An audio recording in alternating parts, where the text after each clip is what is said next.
Hello and welcome to Everyday Lessons Every Day. I'm David McBee.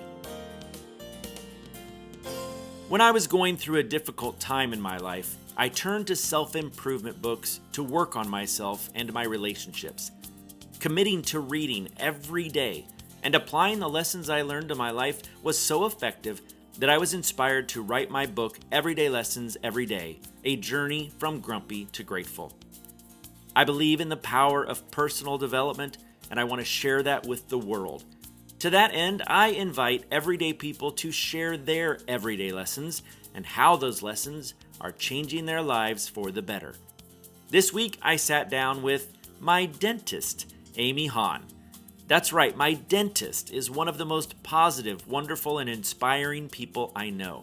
I actually look forward to getting my teeth cleaned, if you can believe that. And not only is she cool, everyone in her office, from her receptionist to the hygienist to the other dentist to the office manager, they're all exceptionally friendly and happy people. So when I asked Amy how she had assembled such an awesome team, she told me her secret and I loved it. I immediately knew that she had an everyday lesson worth sharing with the world. This is episode 42. Be friends with your boss. Good afternoon, Amy. Good afternoon, sir. I'm so excited you're here. I'm so glad to be here. And it's your lunch break, right? Yeah. Never Right? stop working. Never stop. Well, you're a very busy lady, and I knew that getting you over your lunch would probably be my best bet. So thank you for taking your lunch hour to chat with me. You bet. Thank you for having me. And I like to let everyone know about our relationship, how we know each other. And I'll just tell everybody that you're my dentist. Yay! Right. So all those people that compliment my smile, you get some of the credit for that. Yes, that's right. Please attribute. Well, you know how this goes. I want you to tell everybody a little bit more about yourself other than that you're just a dentist. So please share with the listeners who you are. Okay, thanks. I'm a dentist by day and a comedian by night. Just kidding. I'm just a dentist by day and a regular mother of 6 by night. I have two 12-year-old kids, two 3-year-old kids, and my pretend husband, boyfriend person has a 10-year-old daughter and a 6-year-old daughter. So I only birthed one of those children. I also adopted 3 more, and I'm super passionate about advocating for kids that need to be adopted and helping them find their forever families. That's something I spend a lot of time doing outside of work. I love and practice yoga daily. I'm a morning person that annoys everyone. I love to read, but I only get to listen to audiobooks because, like I said, I have 6 kids. I love to surf and travel and study people. I'd say my biggest passion is for understanding other people for so many reasons, but primarily to make a more harmonious life for us all. Well, it sounds like you're already jumping into everyday lessons just in your Sure. introduction. Yeah. But that's, of course, why I invited you, because you reek all of those things. That's right. In our brief interactions in your office, I mean, you just have such positivity and you bring such an energy. I just knew you would have something valuable to bring to this Thank you. That's podcast. really nice of you to say. Thank you. Well, it's true. I will complain a little bit that I don't get to see your smile because of the mask for the last year. Yeah, it's so hard for me to relate to like little kids right now when they're, nervous or something. I'm like, gosh, having my face covered just makes it almost impossible to be human with them. So I've had to adapt my voice and be much more expressive than I normally am with all that stuff on my face right now. Emily says the same thing. Teaching fifth graders, she has to be very expressive with her eyes. And Yes. she has to smile so big that people can see the smile through her eyes. Yes, exactly. All right. Well, enough of this pandemic talk. Hopefully that will come to an end soon and you will get to share your smile with the world. But for now, will you tell us where your everyday lesson came from? Sure. I was thinking about this for your podcast and I kind of zoned in on one lesson that I really wanted to share with listeners. Hopefully it's helpful. It is be friends with your boss. That's my lesson. And I kind of came to this conclusion from being a really inexperienced young manager of other human beings. I graduated from dental school in 2006 and joined my dad's practice, where I got to work with him for 7 years. And that was incredible. He was an amazing business mentor and teacher for me as we learned absolutely zero about business management or managing human beings while you're in school. So I learned all my invaluable business tools from him, and I was so eager to learn it all and try to be good and try to be better. I loved coming to work every single day. And I noticed probably 3 years in that I found myself absolutely miserable at work. I hated coming to work. The second I got here, my mood just changed. And when I paused and wondered why I had been once so excited to come to work and now I hated it was pretty easy to see that it was because of the people I worked with. They were all fantastic people in their own individual right, but I did not hire them. I came into my dad's practice and tried not to rock the boat too much right off the bat. So just sort of went with the flow, didn't make big changes with personnel or anything like that. And I just, I wasn't excited to come to work anymore. And I found myself thinking about and stressing about personnel issues all the time, letting them stress me out and invade my well being. So I'm imagining this world where I've worked for your dad for 5 or 10 years, and then daughter of the boss comes along. She just graduated from dental school and she thinks she knows everything. Is that like, did you rub people the wrong way, or was it just a personality conflict? No, I totally did the opposite. I tried to be absolutely on their team in the sense that I did not change anything they were doing. Down to the little things that would annoy you at your job, like the type of paper you use or anything. I literally stepped in here and did everything the way they were doing it, even if it was not what I wanted to do or what I thought was right. I wanted to essentially just become part of the practice they were running instead of coming here swinging the axe and telling everybody what to do and all kinds of crazy stuff. So it was interesting because I kind of set myself up for being steamrolled. So your attempt to be nice and friendly kind of backfired on you. Yes, totally. And that's where my story comes in. So I was, like I said, not happy and thinking about staff issues all the time. And so I was choosing to deal with these problem children at work. I knew I could fire them, but it just seemed like such a harsh alternative. They have lives, they have families. Is my little bit of discord with them worth changing their whole life? So I had a few bossy pantses, some negative Nancy's, some seriously crazy situations that a few staff members were involved in, like stalkers, domestic violence, extreme financial instability that had creditors chasing them down at work and all that kind of stuff. But I was just young and I made so many mistakes in that realm. So one day, after I had tried to implement this new system where the staff would all get bonuses for answering phone calls, I thought this would be a good thing for them. And it turns out a little while later, they all came into my office as a group and said, "We do not like this. We are not doing it, and you cannot make us." It was a mutiny, like a total coup, and it absolutely blew my mind. It was over extra money for doing the same job they were already doing. I was just so stunned that they would gang up on me like that and rebel. It really hit home that I needed to find the root of what the heck they were so unhappy about or why I was not a good manager for them, that kind of thing. And so how did you do that? So I started reading. That's what I do whenever I need to find answers. I start looking for books. And I found the book Good Boss, Bad Boss by Robert I. Sutton, PhD, which was fantastic, but it led me to read another of his books, The No A-Hole Rule. Have you ever heard of this book? No, I haven't. It's fantastic literature. It is yes, aside from the one word in there that you might not find so savory, it's got incredible workplace advice for how to deal with your difficult coworkers or staff members. So it's kind of funny because it shifted my whole perspective in the sense that I realized it's on me to protect all the people I care about and value from these bullies, backstabbers, egomaniacs, whatever you're dealing with. So when I realized that that was my job to take care of the no a-hole rule at work, it sort of shifted my brain and got me going looking for my people. I realized I could just swap out like a few bad apples and see what my vibe would attract. I joke all the time and say my vibe attracts my tribe, but I really truly believe that. I figured if I started looking for people that valued me and what I was like and what I was doing here, they'd want to be part of this team. They'd come in all ready to go. And that's sort of exactly what happened. This was not an overnight change, nonetheless, but I made a required reading list for my staff that was here. And it was such a telltale divider in who believed in what.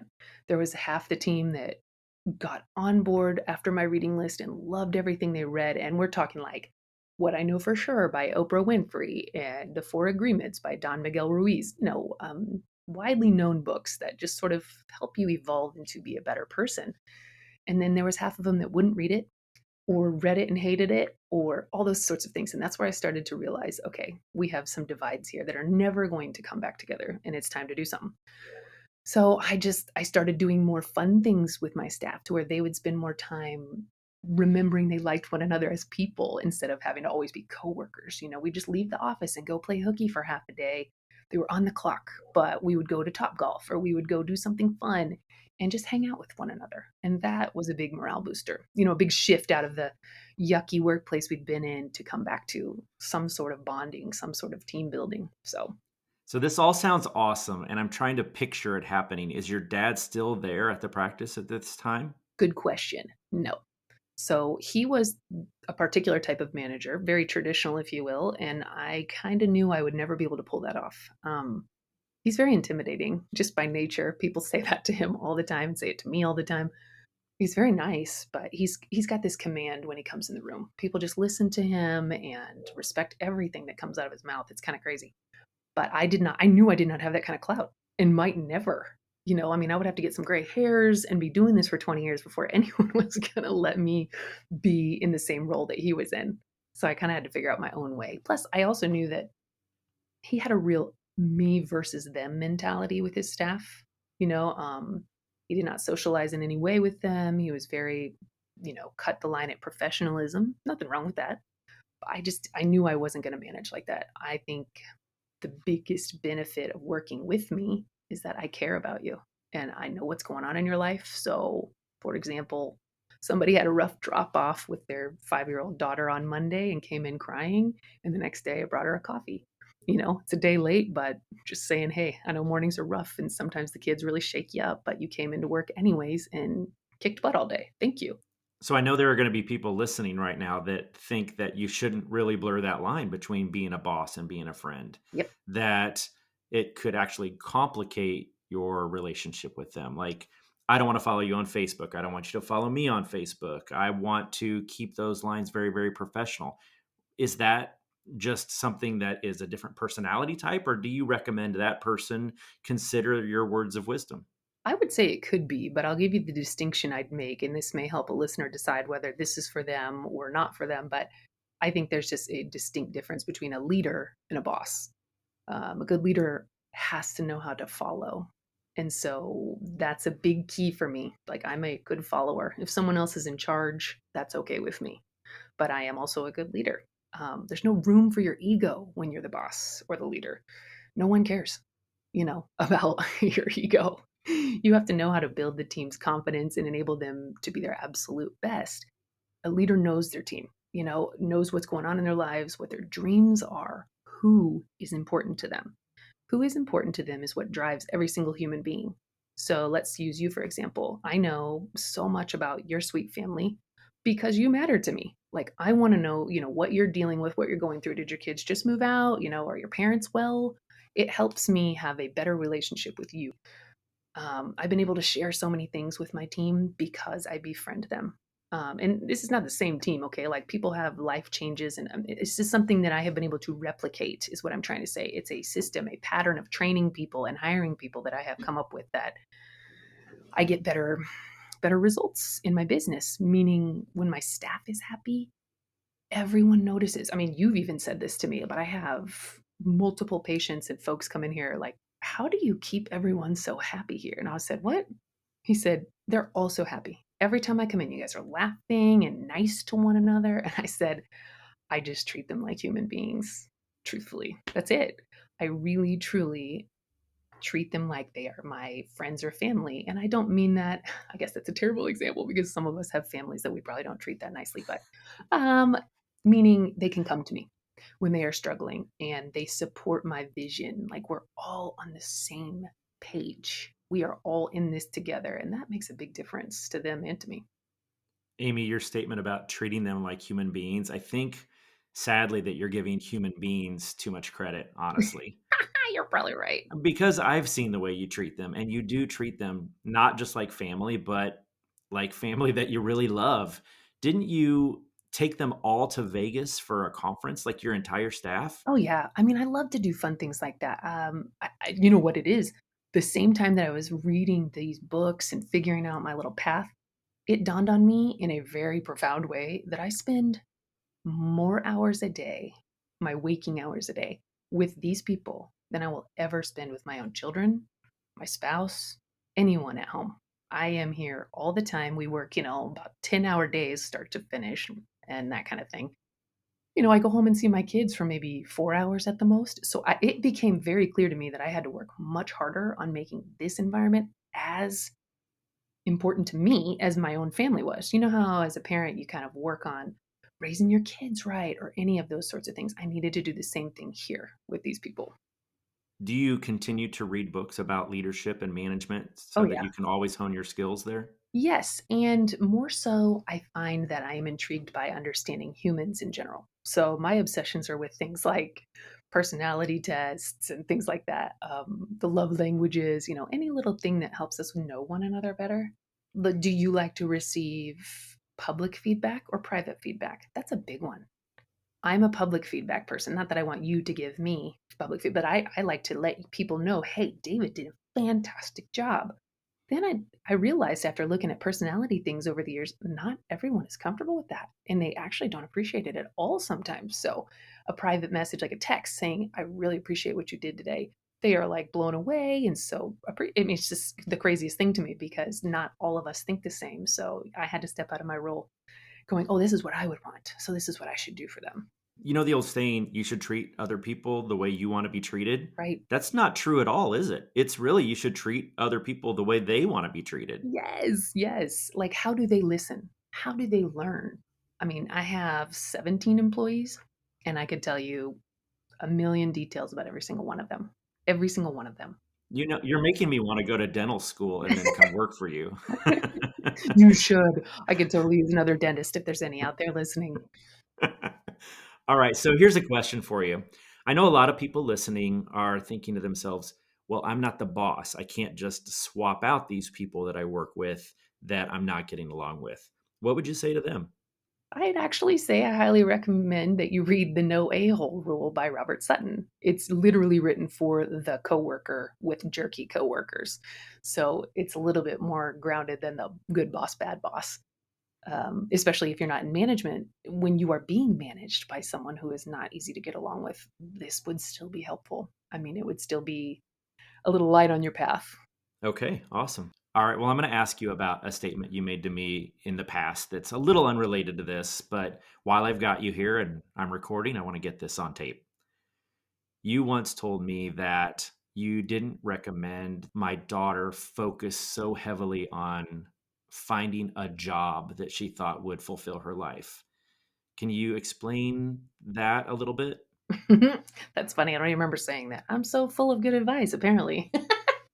Well, you said she should be a dentist so she can work 4 days a week and have more time to go out and change the world. Oh, I'll tell you what I meant by that. Like my Okay. my particular feeling on my job is not I think it's funny. People say things to me like, do you love teeth? That's such a weird job. Like, ew, gross. I can never be a dentist. And I'm here to tell you, people, there is no one that loves teeth.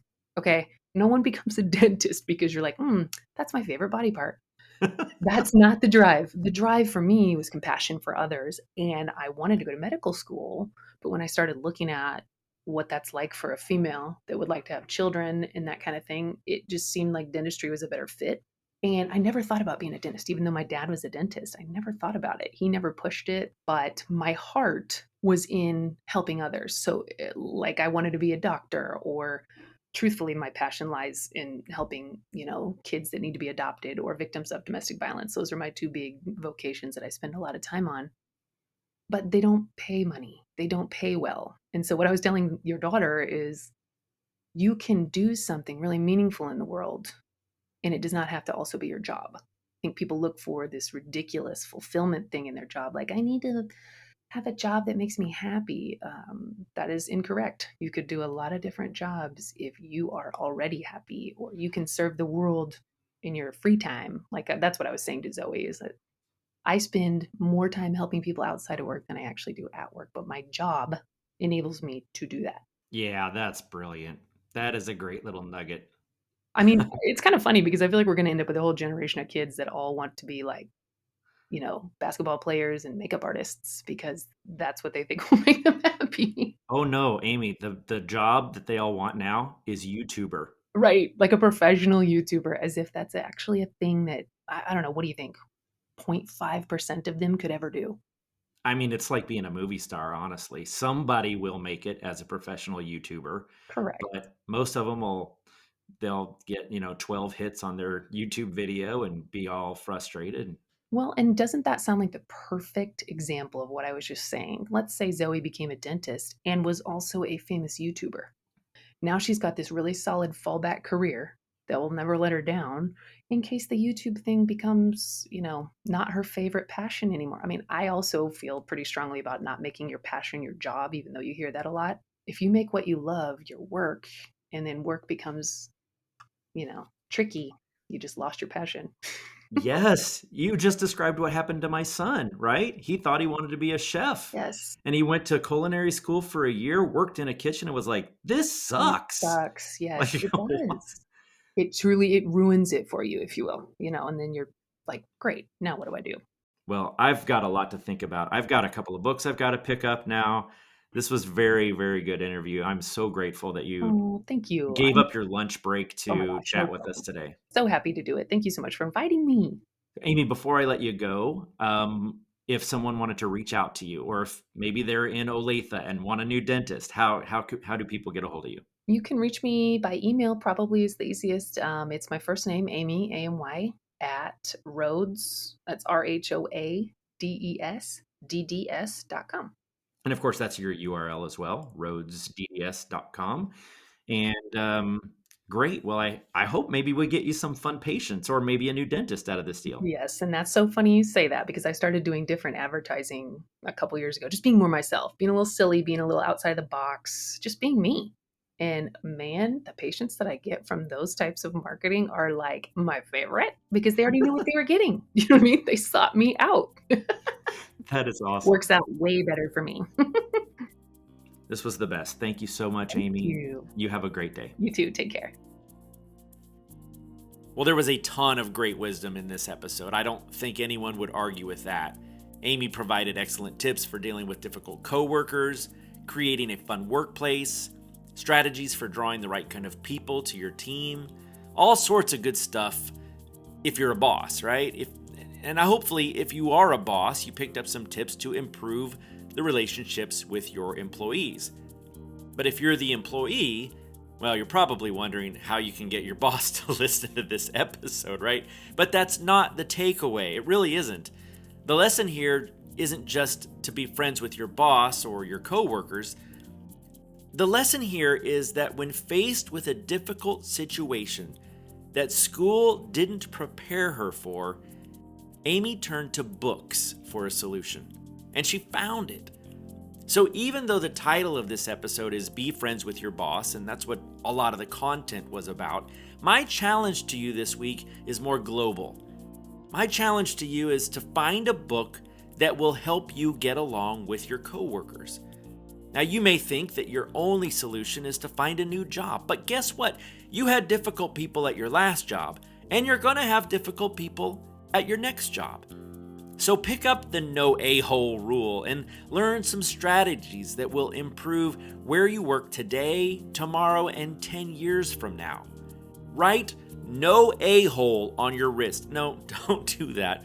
That's a little weird. People are going to think you're I don't know what they're going to think of that. So just write the word read on your wrist. And let it serve as a reminder that no matter what situation you find yourself in, someone else has probably also faced and overcome that same situation, whether it's difficult boss, difficult coworkers, or anxiety, or an eating disorder, or whatever your struggle might be, right? As I like to say, there's a complete collection of human wisdom available to each and every one of us, and it can be found in any library or on Amazon.com. Let me know what happens when you implement this lesson by using the hashtag EverydayLessonsEveryday or by reaching out to me personally at everydaylessonseveryday.com. You can also purchase my book while you're there, or learn about hiring me to speak about personal improvement at your upcoming event. If you like the stories brought to you by Everyday Lessons Every Day, please consider writing a review. And also, please share this podcast with your friends. Let's see if together we can make the world a better place. I'll see you next time. Now go out there and do something awesome.